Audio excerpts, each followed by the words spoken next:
My name is Nate. This is The Archive. We're looking at news, stories, studies, and research from the past week. Let's get into it.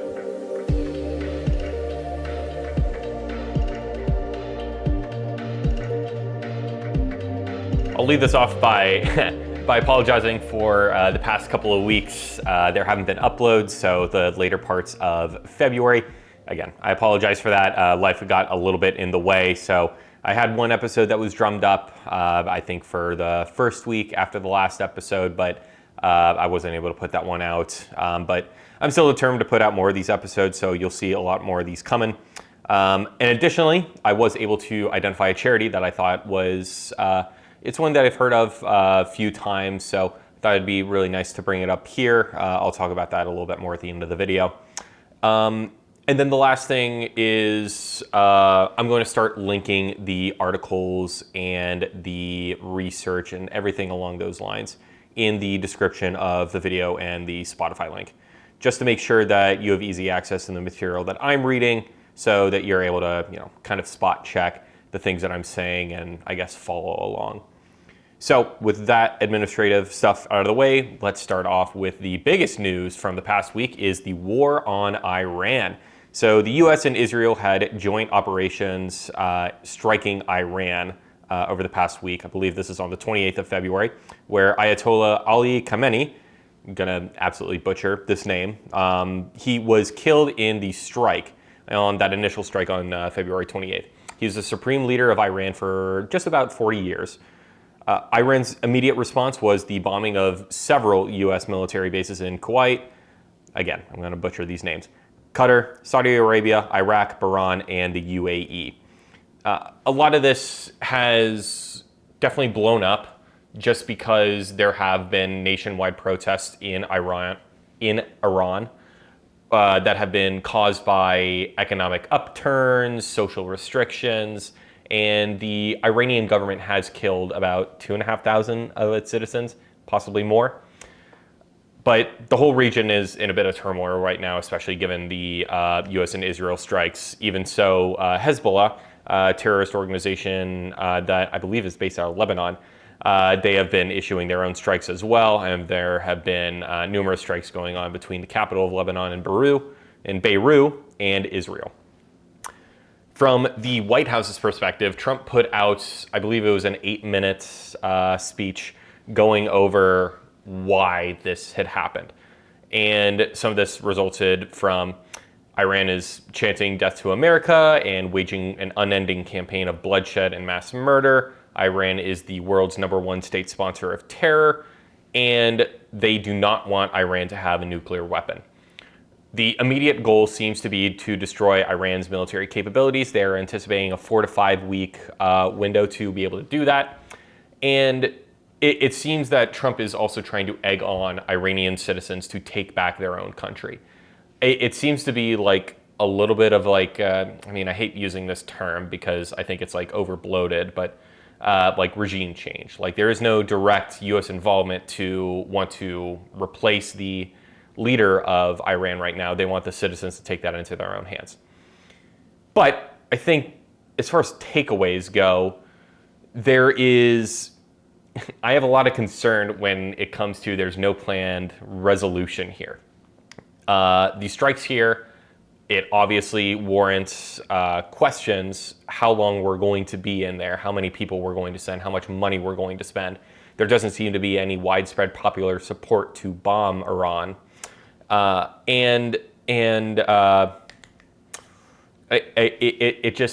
It feels kind of aimless. You say you put like a 4 to 5 week timeline to be able to topple this regime, but you're not talking, like you're not serious about regime change, but you're kind of serious about regime change.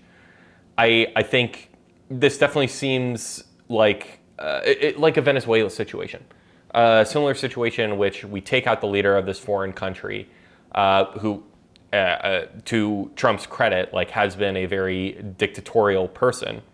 These leaders of the foreign countries, but there's no plan to, I guess, stabilize or rebuild. It's just something that was done on a whim. And I think it's very interesting too. I've seen a bunch of old Trump tweets and comments and statements basically going against what Trump has made today. He routinely criticized Barack Obama for him wanting to go to war with Iran to improve his polling. And it seems to me that Trump was the standout candidate in 2016 for the Republican primaries because he was a very anti-war kind of guy, like wasting all of our time in these meaningless wars that don't give America anything. It definitely seems like he's kind of flipped the script there. I don't know if, I don't think that the White House has given a sufficient reasoning why this is different now, but we'll see about that as in the weeks to come. And I did want to stipulate here, even though I find the grounds that the Trump administration is using to essentially declare war and strike a foreign nation without, any kind of warning or backing or, I guess, legislative approval. It seems obvious to me that Khamenei was, he was a dictator. He very much had brutal repression and repression of his citizens. There were numerous human rights violations. And I believe his government was linked to the funding of terrorist groups within the region. I saw these images as memes like a while ago, and they were just like so good to put up now because of the protests that were going on. There were a lot of women that were lighting cigarettes and burning pictures of the Ayatollah. It just as like a form of protest. I think one of them was from January when the protests had sparked back up. But that's a very interesting thing. And then also kind of going back a little bit in terms of the legality.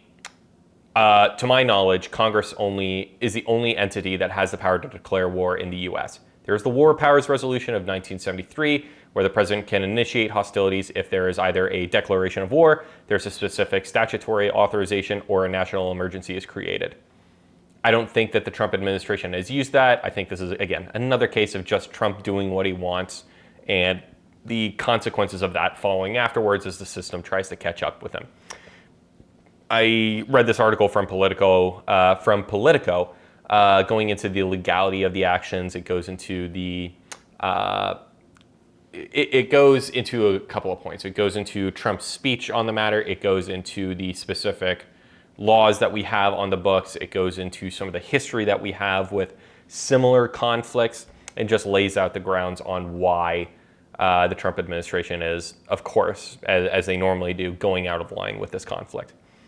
There is an interesting question as well, whether or not Congress will or can do anything, especially given how split it is right now. It's essentially 50-50 in both houses of Congress. So, we'll see. I don't have too many hopes in the immediate future, but again, that's just something that we'll have to see a little bit down the road. Moving on, I think this is a bit of domestic policy instead of talking about foreign conflict right now. I wanted to talk about the Save America Act. This is a bill that was introduced by Chip Roy, a Texas Republican in the House of Representatives. And it's short for the Safeguard American Voter Eligibility Act. It puts in a couple of different, I'll say, restrictions when it comes to voting. For federal elections, citizens have to provide proof of U.S. citizenship to register to vote, and they need photo ID to be able to vote in those federal elections. There's a massive push for the removal of non-citizens from the voter rolls. Those voter rolls being required to be provided to DHS, Department of Homeland Security, for review and comparison into a system that I believe they call SAVE. And they also have restrictions when it comes to absentee voting. Absentee voters must submit a copy of their ID with request for and submission of the absentee ballot. You can read the full text from this bill. Again, it'll be linked in the description. A lot of this, this act kind of comes from the Trump administration's, or I'll say Trump because I think those are the same thing, idea that these elections have a significant amount of fraud to them. And these are the measures that can help reduce fraud. Now, if you're looking at like public perceptions of certain election integrity rules and laws on the books, there is broad public support for voter ID. So this provision to require that at a federal level, which I think is already required, is, that's a popular move. And I don't think that that's controversial at all. Needing ID to vote, you have like a one-to-one link between and proof that, okay, I'm the one person that's looking to vote right now. Here's my ID. Here's my unique identifier. Boom, done, out. But there's also broad public support for in-person early voting. So 2 weeks before an election, people are able to go in if they don't have the time, like when actually election day arrives. But also there's widespread popular vote, widespread, you can tell how long it's been since I've done this, widespread popular appeal for making election day a national holiday. Pew has a really good breakdown of different election integrity type polling if you want to check that out. Cato Institute also has a write-up on the issues that they have with the Save America Act. There's a very immediate effective date. It doesn't give states time to prepare, and there's a lot of high legal penalties for administrators for things that might not necessarily be within their control. As far as my thoughts on this, again, I think that voter ID is fine on its own. Like, you should show proof of some kind of identification to be able to vote in a foreign election, to be able to vote in a federal election. I think, again, very easy way to be able to identify one person, one vote kind of thing. But I think that the White House's goal, Trump's goal, is very much, what's the word? I think it's based on the wrong foundations. He believes that there's widespread election fraud that's currently in place, but I think that that is incredibly difficult to prove. That requires a very complicated network of a bunch of individuals working together, especially in places where, there's certain counties or districts that vote a certain way that even if there was fraud, the margins wouldn't even be that big. They always point to the 2020 election that was a stolen election, but I don't think that there's any sufficient evidence that that's the case.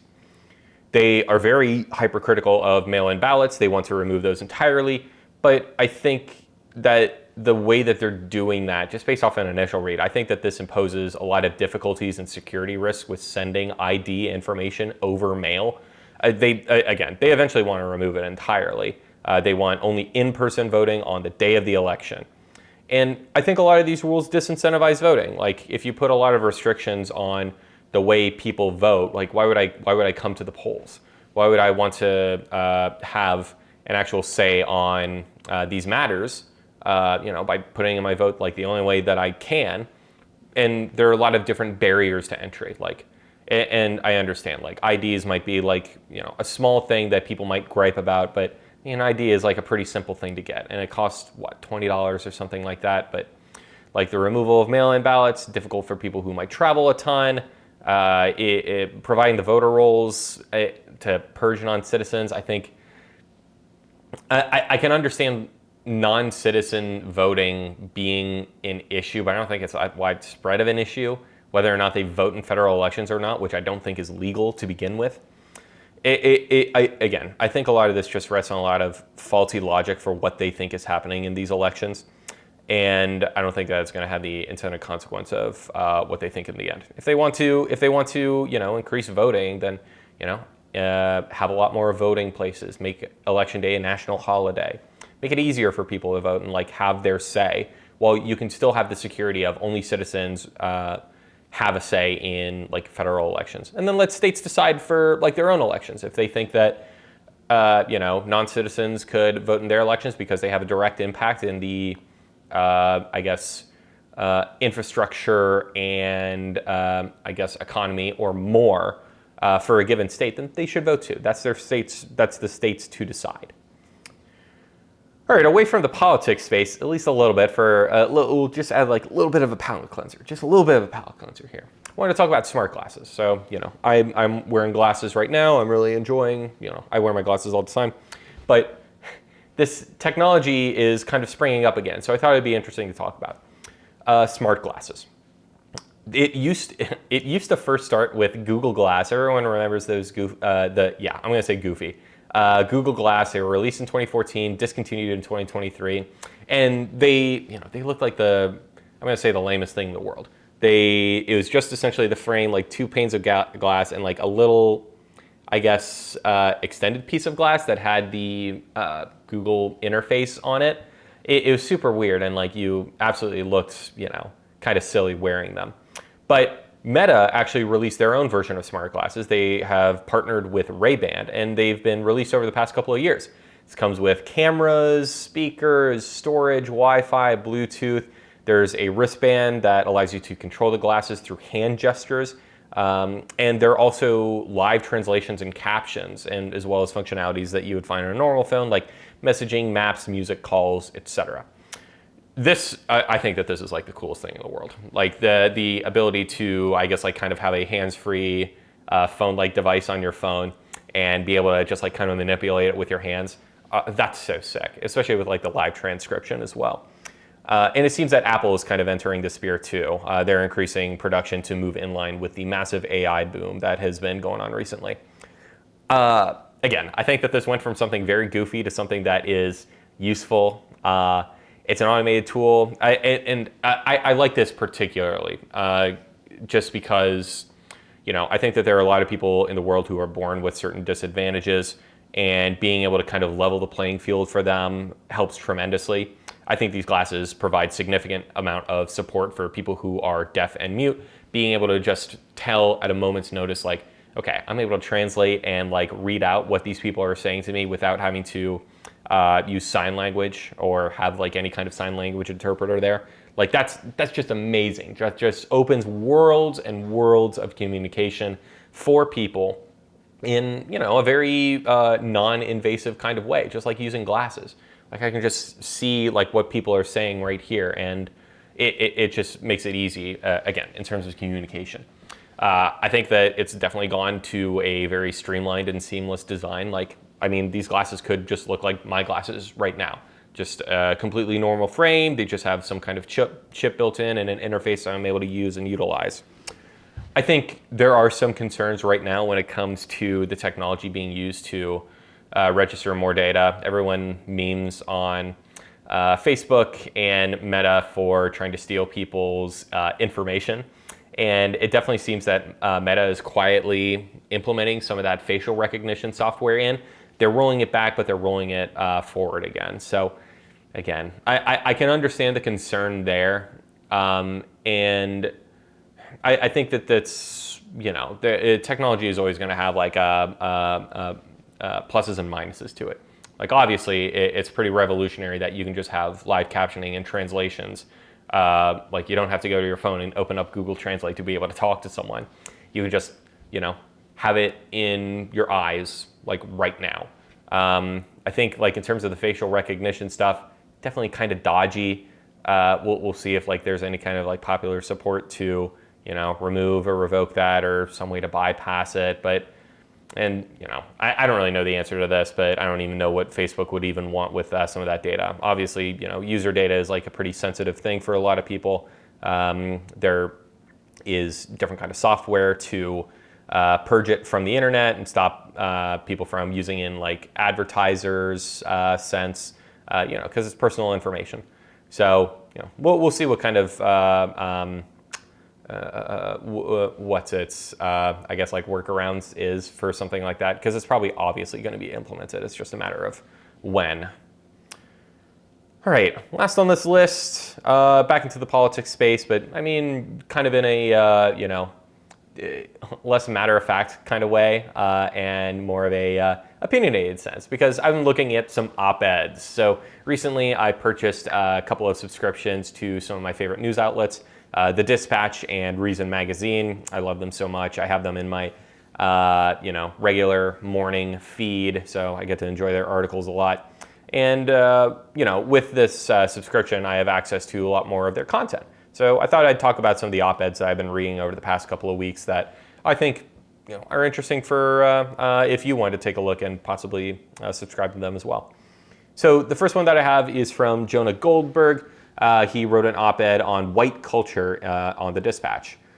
Essentially, the summary of the points that he was making was he's very critical of either extreme, using whiteness as some kind of cudgel in either direction. Whiteness shouldn't be a mark of scorn, nor should it be a banner of pride.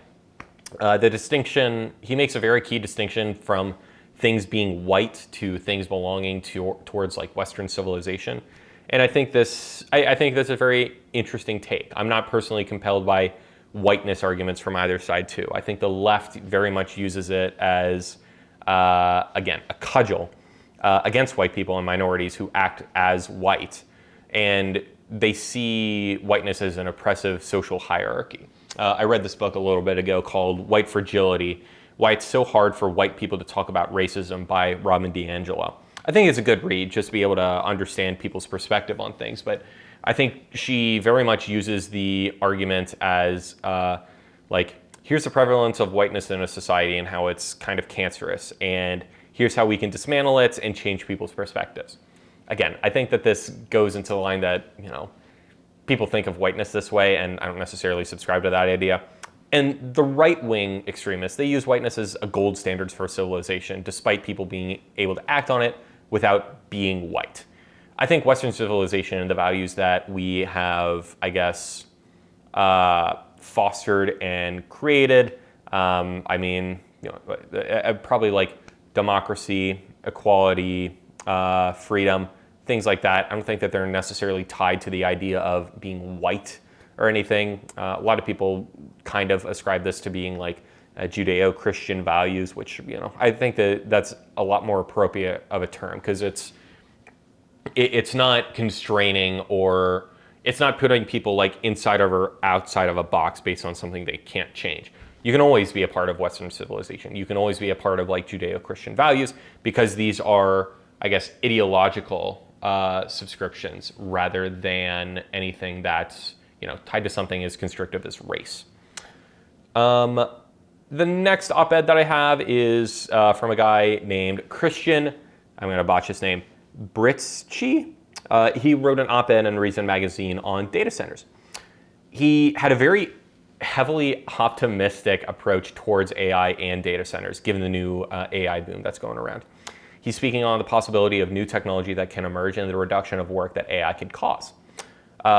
He's talking about the very specific, when it comes to data centers, those are a very, very big topic right now, because I think I talked about this in a previous episode, where data centers are essentially, what are they called? A resource sink. They cost a lot of significant resources, a lot of electricity, a lot of water. They're a bit of an eyesore. There are a lot of issues with them, and there are a lot of people who are hesitant to have them brought up in their communities and neighborhoods.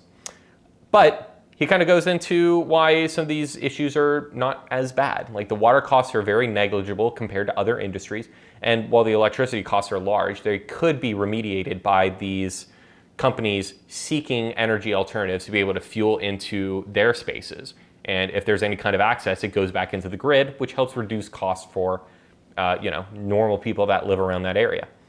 And, I think that was a very positive spin that I didn't consider at first. I didn't know the data on how, comparatively, how much water these data centers are using, and, the possibility of bringing, having electricity run into this place and using alternate energy sources to essentially fuel back into the grid.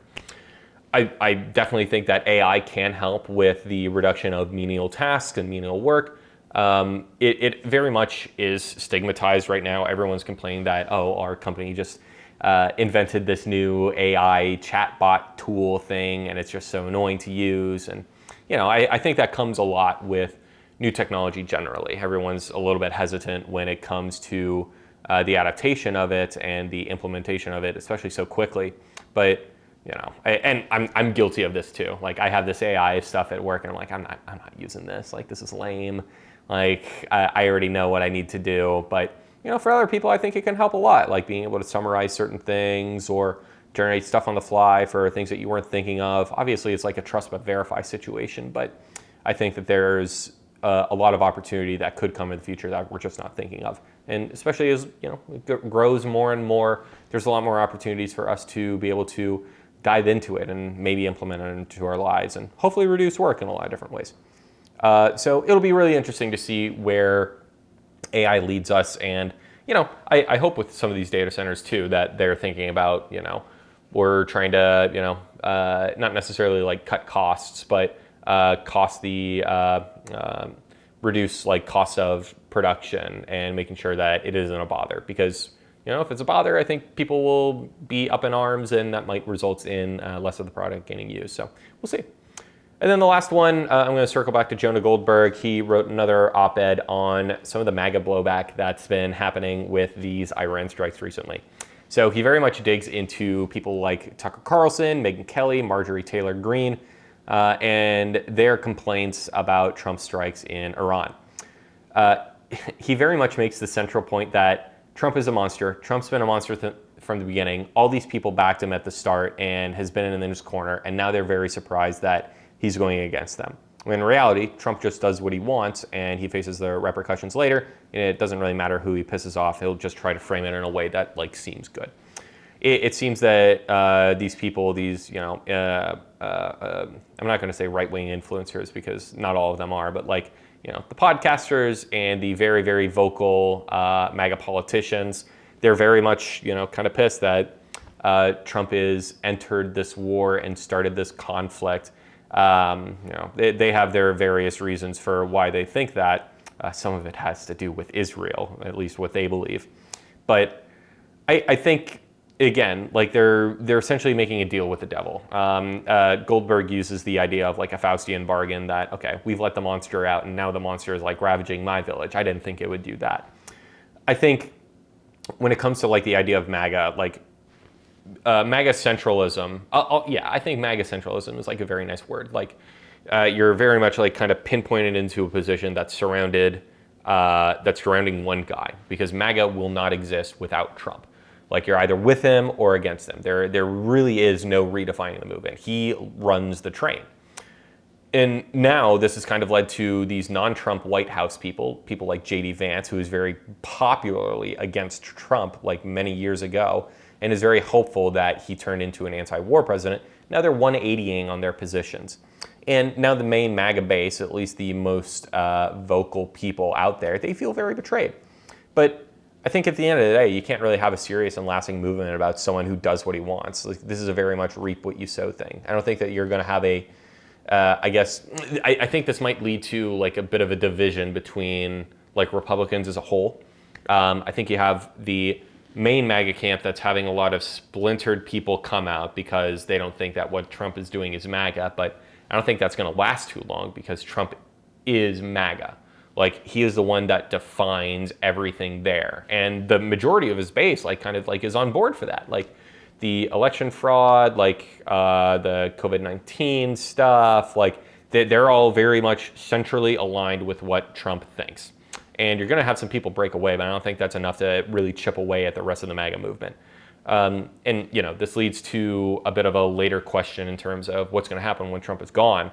I mean, my hope is that kind of stuff just dissolves. These people just forget, and years down the line, no one's going to remember what this is. I think that's a bad thing, but because, I definitely forget a bunch of stuff. I cannot remember half of or most of what happened during Trump's first term outside of the Supreme Court nominations that warranted any kind of significance. People are going to forget this stuff over time, and it'll be interesting to see where that kind of change leads. All right, that's the end of that. Hopefully this one isn't super long-winded if I'm editing this later. So the last thing that I want to talk about is the charity that I had identified. So the one that I decided to go for, and I think I've donated to them, or at least the kind of mission before, this is Freestore Foodbank. So this is a greater Cincinnati food bank. It provides nearly 50 million meals each year across 20 different counties. This one struck me just because I've been hearing about it a lot. Sometimes I get emails about certain food banks near me, certain advertisements, and match donations between some of the places that I eat out to. But it also kind of sparks a little bit of a reminder of what I did in high school. We had a massive canned food drive every single year. Me and my classmates, we'd go door to door, knocking on people's doors saying, hey, can you donate some canned food? And we do that, hand them a flyer. Here's the date we're going to pick it up. Then we come pick it up, and it's a massive brown paper bag full of groceries. It's awesome, and I love that so much. I think food security is a very important thing for a lot of people, and making sure someone has a meal on the plate. I think people deserve food. And I think that Freestore Foodbank is a very great and local option to be able to provide people food. So what I'm doing for them, I am going to donate I believe I laid out the rules kind of earlier, but $5 a week for every single one of my episodes. I didn't lay this one out, but every single week that I miss, I'm gonna do $10 donation.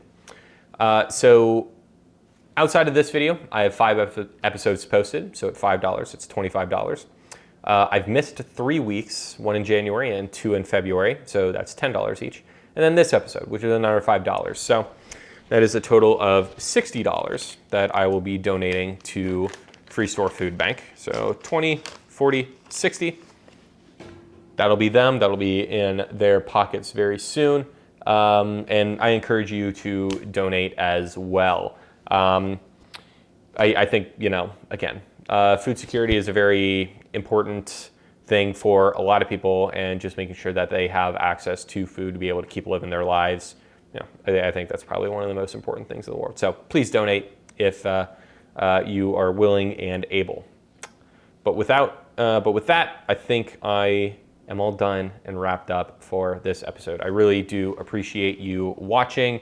I really appreciate the support. Like, some of these have gotten like a couple of hundred views, which is it's insanely cool. Insanely cool to think about. So I'm gonna see if I can promote this a little bit more, look at more interesting things, and hopefully just keep on the weekly schedule. If I can't, it's more money out of my pocket, but it definitely goes towards very good causes that I'll identify for the future. So again, thank you so much. I really appreciate you watching. Please like, share, subscribe, comment, all that good stuff, and I'll catch you in the next one. Bye.